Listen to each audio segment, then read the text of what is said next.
Bismillah walhamdulillah, merupakan hidayah dari Allah karena video ini ada di beranda sahabat sekalian. Mari sampaikan sholawat serta salam kita kepada Nabiullah di kolom komentar sebagai wujud cinta kita. Dengan sholawat tersebut semoga kita semua mendapat syafaatnya di akhirat kelak. Amin.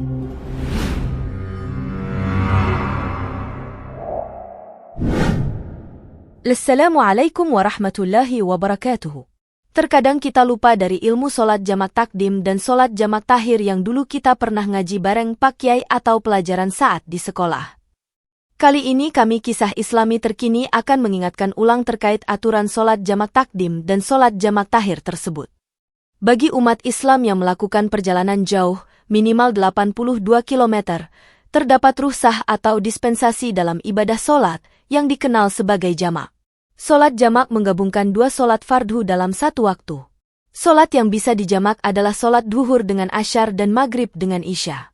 Solat jamak memiliki dua jenis, jamak takdim dan jamak takhir. Syarat melaksanakan solat jamak takdim ada 4. Pertama, adalah tertib atau berurutan. Maksud tertib di sini adalah mendahulukan solat pertama daripada yang kedua. Seperti mendahulukan solat duhur daripada asyar atau mendahulukan solat maghrib daripada isya. Syarat kedua adalah niat saat melakukan solat. Niat jamak solat di solat yang pertama, pelaksanaan niat disunahkan bersamaan dengan takbiratul ihram. Adapun lafal niat jamak takdim solat duhur dan asyar adalah sebagaimana berikut. Usalli fardadh dhuhri 4 raka'atin majmu'an bil 'asri jam'a taqdimin lillahi ta'ala. Saya niat solat fardhu duhur 4 rakaat dijamak bersama asyar dengan jamak takdim karena Allah Ta'ala. Niat jamak takdim solat maghrib dan isya. أصلي فرض المغرب 3 ركعات مجموعا بالعشاء جمع تقديم لله تعالى. Saya niat solat fardhu maghrib 3 rakaat dijamak bersama isya dengan jamak takdim karena Allah Ta'ala. Syarat nomor 3 adalah berurutan. Maksud berurutan adalah tidak ada jeda antara solat pertama dengan solat kedua, jadi setelah selesai solat yang pertama harus segera takbiratul ihram untuk solat yang kedua. Syarat yang keempat, masih dalam perjalanan. Ketika mengerjakan solat yang kedua masih tetap dalam perjalanan, meskipun perjalanan itu tidak harus mencapai masafatul qashr. Masafatul qashr adalah jarak minimal yang ditempuh seseorang agar perjalanannya disebut musafir. Nah itulah sahabatku semua syarat yang harus dilakukan ketika sahabat kisah Islami terkini ingin melakukan solat jamak takdim.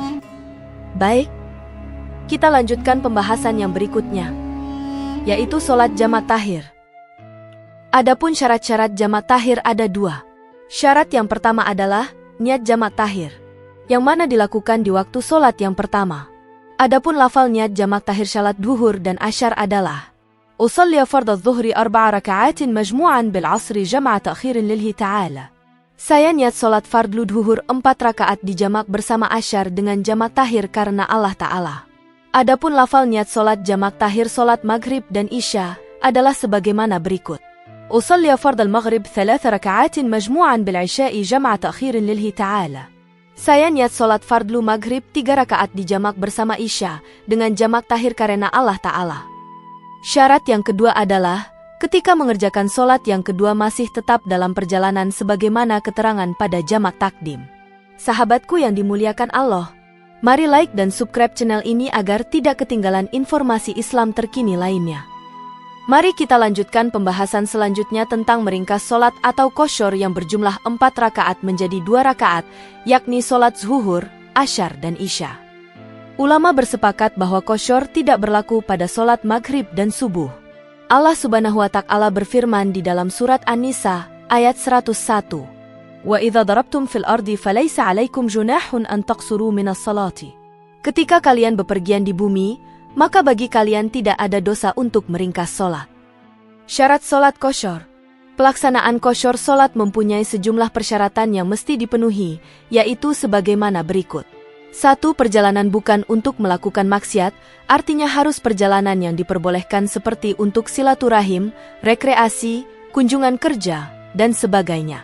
2. Minimal jarak tempuh perjalanan adalah 82 km, dalam istilah fikih setara dengan 16 farsah atau 2 marhalah. 3. Solat yang terdiri dari 4 rakaat, zuhur, asyar dan isya. 4. Perjalanan masih berlangsung sampai terlaksananya solat. 5. Niat kosyur dilaksanakan saat takbiratul ihram.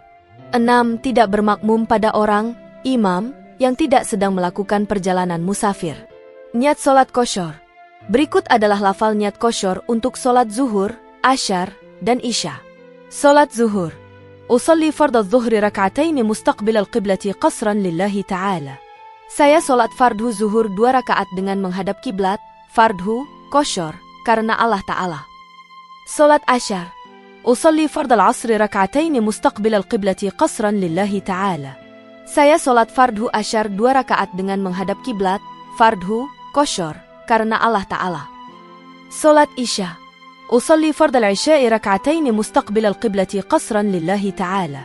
Saya solat fardhu isya 2 rakaat dengan menghadap kiblat, fardhu, kosyur, karena Allah Ta'ala. Solat merupakan amalan ibadah yang sifatnya wajib bagi umat Islam karena akan diperhitungkan kelak di hari akhir.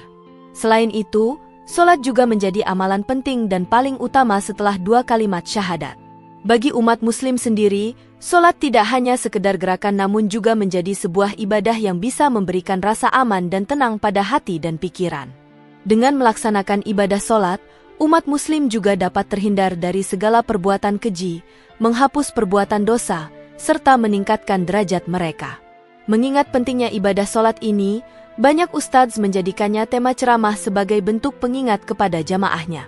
Seperti kita ketahui ada beberapa rukun Islam yang meliputi mengucap 2 kalimat syahadat, mendirikan solat, menunaikan puasa dan berzakat, pergi haji bila mampu, melalui perintah solat yang dilakukan dalam perjalanan Isra Mi'raj yang membawa Nabi Muhammad SAW terbang ke langit Sidratul Muntaha. Perintah salat sifatnya berproses dan berkelanjutan, di mana pada awalnya adalah 50 waktu sehari semalam, kemudian terus disederhanakan menjadi 5 waktu saja dengan pelaksanaan yang sudah disesuaikan.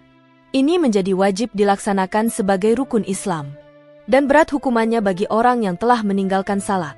Dan seluruh amalan yang baik Nabi sebutkan, wa'lamu anna khaira a'malikumus shalah, ketahui bahwa sebaik-baik amal kalian adalah salat. Hadis Ahmad, solat bukan hanya sekedar ibadah wajib, melainkan juga salah satu syair yang membedakan antara umat Islam dan kaum kafir. Adapun, hadis tersebut berbunyi, Baina rajuli wa baina syirki wal kufri tarka salati, antara seseorang dengan kekufuran dan kesirikan adalah meninggalkan solat. Hadis Muslim, Ahmad. Artinya saat meninggalkan salat, maka dia sudah berada di ambang pintu kekafiran sehingga salat harus ditegakkan. Maka, jika ada orang yang berbuat baik namun tidak solat maka ibadahnya tidak diterima oleh Allah Subhanahu wa Ta'ala. Pasalnya, banyak orang yang baik tapi tidak solat. Untuk itu, sebaiknya kita menjalankan ibadah solat 5 waktu dengan baik, sehingga amalan kita sepenuhnya diterima oleh Allah Subhanahu wa Ta'ala. Demikian ulasan singkat tentang solat ini saya sampaikan, semoga bermanfaat. Kami Kisah Islami Terkini mohon pamit. Semoga manfaat. Mohon maaf jika ada kesalahan. Assalamualaikum warahmatullahi wabarakatuh.